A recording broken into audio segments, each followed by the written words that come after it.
For themselves. Are you not afraid about being blackballed again? These are some power people. What do you mean again? These people are not powerful. Satan can't create anything. Is that I'm quite likely to tell the whole truth and nothing but the truth, so help. Get ready, because this is about to get wild. Let's kick things off with a question that'll make you think. Do you really know who you're putting your faith in? Seriously, what if some of the biggest religious figures, the ones you watch, on TV, listen to on podcasts, or read in best-selling books, aren't who they claim to be? That's exactly the bombshell comedian Katt Williams just dropped. And trust us, it's causing shockwaves in only the way Katt can. If you thought Hollywood was full of smoke and mirrors, wait until you hear what he has to say about megachurches. And yes, he's naming names, starting with none other than Joel Osteen. Masterpiece. I am fearfully and wonderfully made. I am strong. I am talented.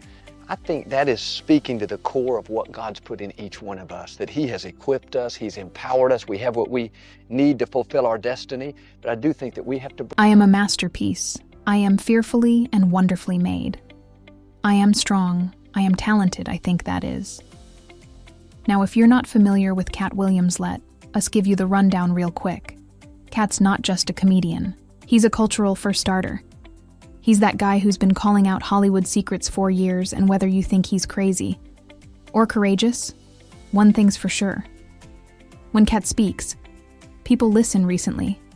He went on Shannon Sharpe show and let loose about everything from God to Ye to the darker side of the entertainment industry. But just when you thought he was done spilling tea, he turned his sharp wit and no holds barred honesty toward one of the most famous pastors in the world, Joel. All lies will be exposed, that's all. And anyone who takes that the wrong way, know why they take it the wrong way. Joel Osteen isn't just your average Sunday preacher. Oh no. He's the guy delivering feel-good sermons to millions, writing best-selling books, and living a life dripping in luxury. We're talking private jets, massive mansions, and cars that cost more than most people's homes. But Katt, he's not buying it. In fact, he's calling Osteen out as exactly what he believes he is, an act. According to Katt, Joel Osteen isn't a man of God. He's a performer.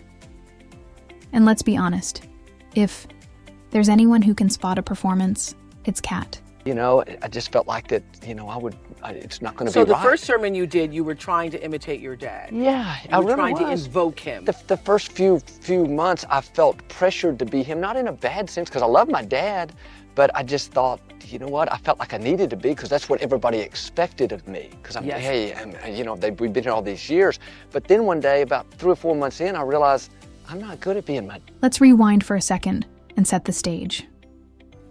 Joel Osteen leads Lakewood Church in Houston, Texas, a megachurch that, fun fact, used to be an NBA arena. It holds around 17,000 people at a time, making his weekly congregation look more like a sold-out concert than a traditional church service. And if you think that's impressive, his influence stretches far beyond the walls of Lakewood. With televised sermons, YouTube streams, and best-selling motivational books, Joel Osteen has become a household name. But here's the kicker. His success hasn't come without controversy. And Katt Williams? He's here to pour gasoline on that fire. During his interview with Shannon Sharpe, Katt didn't hold back. He spoke about how some of the most powerful figures in entertainment, politics, and even religion are simply playing roles. According to him, they're not genuine. They're part of a much bigger system designed to manipulate and control. And Joel Osteen? Katt placed him right in the center of it all.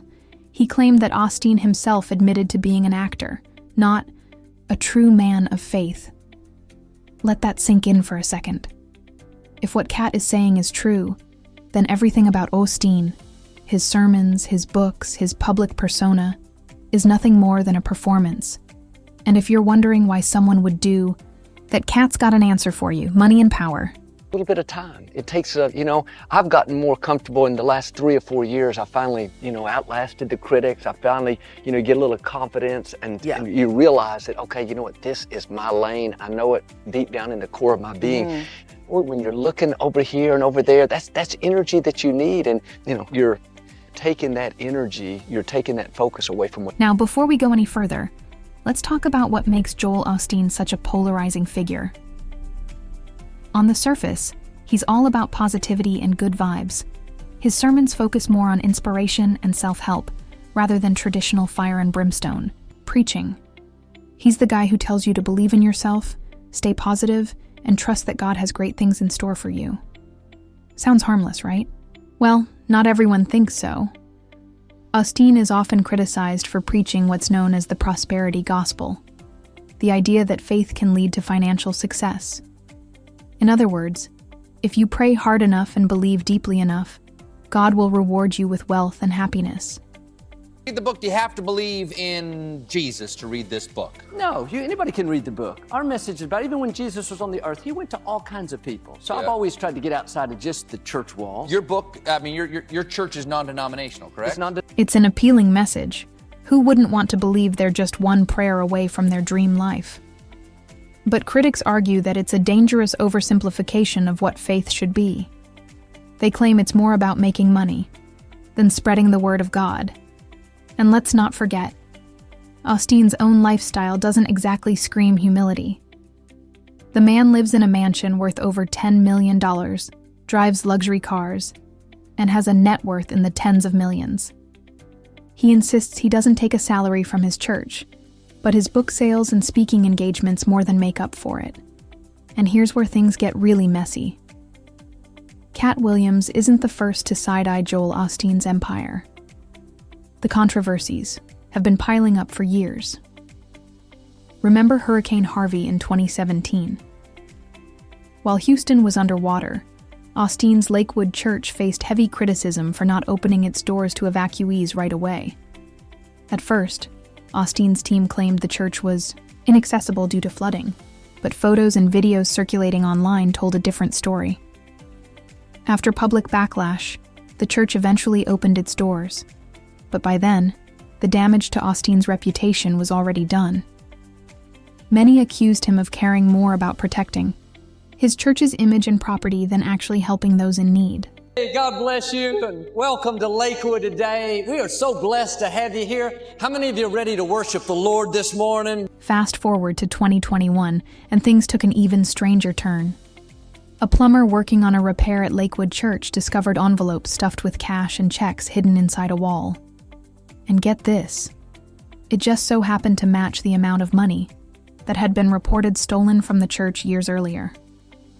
Coincidence? That's for you to decide. Either way, it raised some serious questions about what's really going on behind the scenes at Lakewood Church. Now, let's circle back to Katt Williams for a second. What makes his claims so explosive is that he's not just pointing out the obvious controversies. He's suggesting there's something much deeper and much darker happening. According to Katt, Joel Osteen isn't just a preacher who got rich off the prosperity gospel. He's part of a larger system that uses faith as a tool for manipulation. And if that doesn't make you question everything, we don't know what will. Again, getting back to the comment, you once said that you don't like flying commercial because you don't want to be in a tube with a bunch of demons. Do you really believe that human beings are demons? And getting back to the comment, you said that you don't like to fly commercial because you don't want to get into a tube with a bunch of demons. Do you really believe that human beings are demons? No, I do not. And don't you ever say I did. We wrestle not with flesh and blood, but principalities and... Here's the thing about Katt. He's no stranger to controversy himself. Over the years, he's been labeled everything from a truth teller to a conspiracy theorist. But love him or hate him, you can't deny that he has a knack for making people think. And this time, he's asking some tough questions about faith, authenticity, and the role of megachurches in modern society. Are these pastors really spreading the word of God, or are they just selling a brand? And if it's the latter, what does that say about the millions of people who follow them?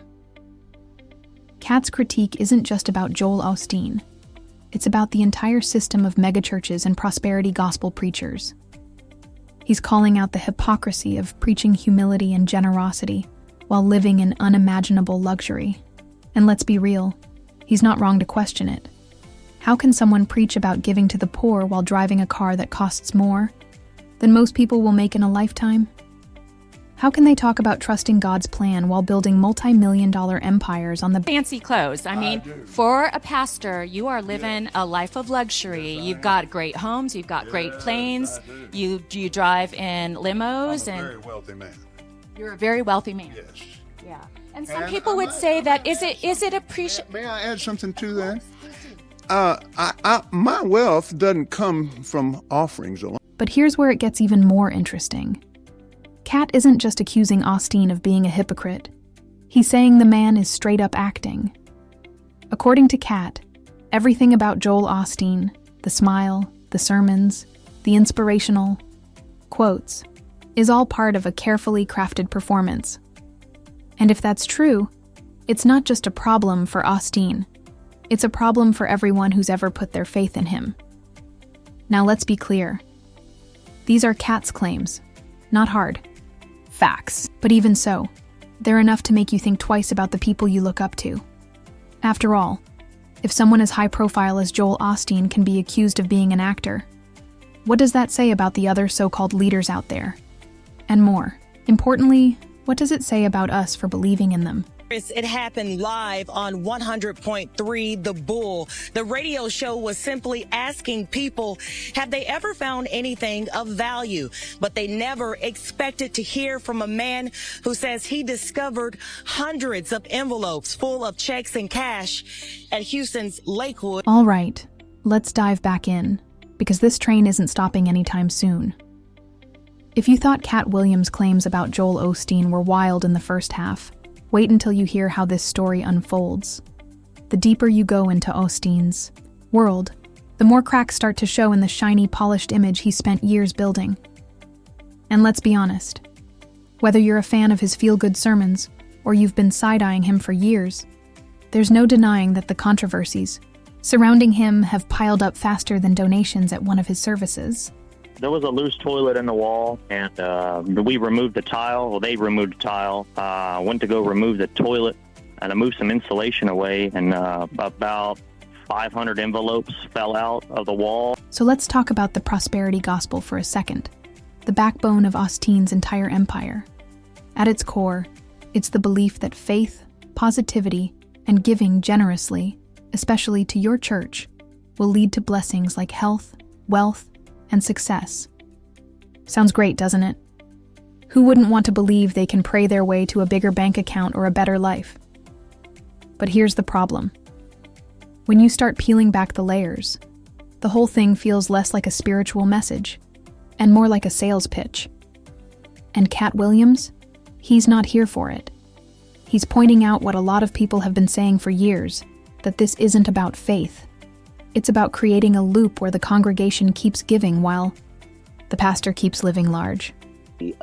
Choice 20 years ago that I'm not going to wear makeup or get Botox, even though I know them things will make me look better, but I don't really want to. Now, Joel Osteen isn't the first or only preacher to embrace this controversial theology. But let's face it, he's one of the most successful at packaging it up, slapping a smile on it, and selling it to the masses. And boy, has it worked. For him. His books fly off the shelves, his sermons rake in millions of viewers, and his church operates with an annual budget that would make some corporations jealous. But what about the people who actually buy into his message? For every success story of someone who tithed their way into prosperity, there are countless others who gave their last penny hoping for a miracle that never came. And yet, there's Joel, smiling away, telling his followers to keep the faith and keep giving. Katt's take? He believes this is where the line between genuine faith and exploitation starts to blur. One of the most glaring examples of this came during the Hurricane Harvey fiasco. Picture this. Houston is underwater, families are being rescued by boats, and people are desperate for shelter. Meanwhile, Lakewood Church, a massive air-conditioned building that could house thousands, is sitting there with its doors closed. Initially, Osteen's team claimed the church was inaccessible due to flooding, but social media users were quick to call foul. Photos started circulating showing the building high and dry, and the backlash was swift. It wasn't until the public outcry reached a boiling point that the church finally opened its doors. And even then, many felt it was more about controlling the narrative than actually helping people. Critics saw it as a perfect example of what they'd been saying all along, that Lakewood Church, and by extension Joel Osteen, is more concerned with appearances and assets than with practicing the compassion they preach. Oh, we did that same thing when all that criticism hit. I knew we were doing the right thing. But it doesn't stop there. Let's talk about that wild story from 2021, when a plumber working at Lakewood Church made an unexpected discovery. While removing a loose toilet, he found envelopes stuffed with cash and checks hidden in the wall. Now, here's the kicker. This find just so happened to line up with a reported theft from the church in 2014, where hundreds of thousands of dollars mysteriously disappeared. Coincidence? Maybe. But it's not hard to see why people started asking questions. Was this money deliberately hidden? If so, by who? And why wasn't it found sooner? The whole thing felt like something straight out of a movie, and it only added fuel to the fire for those who already believed there was more going on behind the scenes at Lakewood than meets the eye. Over there because I don't play. I don't participate. Like, you can't buy me, not because I'm not for sale. You can't buy me because I'm not in the store. It's different. But here's the thing. Joel Osteen isn't going anywhere. Love him or hate him, he's a master of reinvention. Every time controversy strikes, he manages to bounce back, smiling that megawatt smile and doubling down on his message of hope and positivity. And maybe that's why he's so polarizing. For his supporters, he's a beacon of light in a dark world. For his critics, he's a symbol of everything wrong with modern religion. So where does that leave us? On one hand, you've got Katt Williams, a man who's built his career on speaking truth to power, calling out what he sees as hypocrisy and deception. On the other hand, you've got Joel Osteen, a preacher who's managed to turn faith into a global brand. This isn't just a clash about religion. It's a clash about trust, authenticity, and the way we view those in positions of influence. All right, let's wrap this up. At the end of the day, this story raises more questions than it answers. Is Joel Osteen really the man he claims to be? Or is he just playing a role? Are megachurches truly helping people? Or are they just exploiting them?